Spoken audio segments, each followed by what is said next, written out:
Namaskaram. With Divine's grace and with Guru's grace, today's recording I'm going to talk about an individual whose accomplishments are too many that we cannot even think of how in one life this much a person can do. That kind of an individual who built two temples, wrote 104 books. He did yajnas, homas, etc.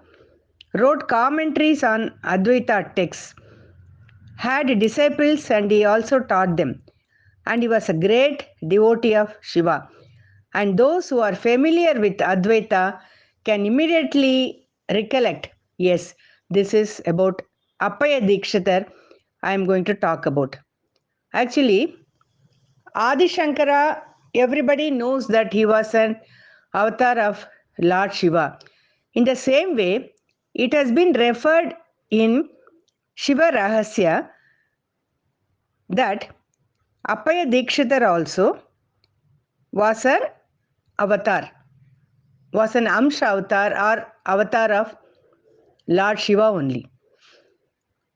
In Shiva Rahasya, it is mentioned about Adi Shankara's birth, and it is also mentioned about Appayya Dikshitar's birth.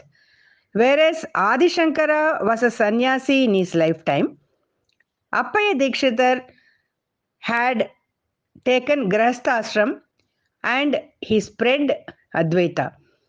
As we are all aware that avatars come or great Mahans come on earth to establish certain things, certain ideologies, certain concepts.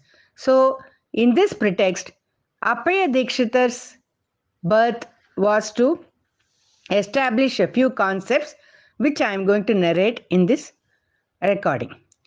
Before going to what he did, let us talk little bit about where he took birth and what all he studied. He took birth in a place called Adayapalam, which is in Northarka district in Tamil Nadu.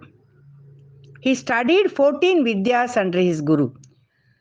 He was patronized by so many kings who were ruling at that time. He did several works on Vedanta, Shiva Advaita, Mimamsa, Vyakarana, etc. Actually, even now people are not able to come to a conclusion about his work, whether the works were on Shiva Advaita or Advaita.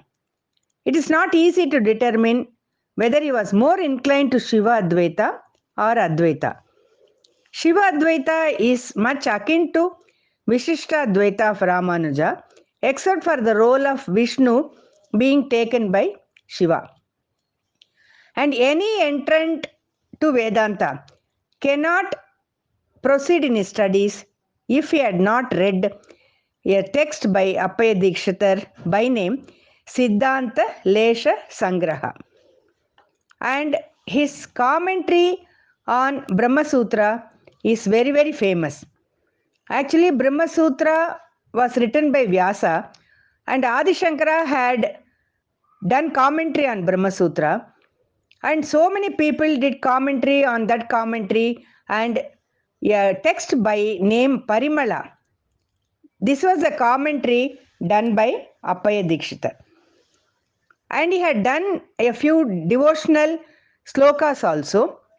Durga Chandrakala Stuti and Marga Bandhu Stotram.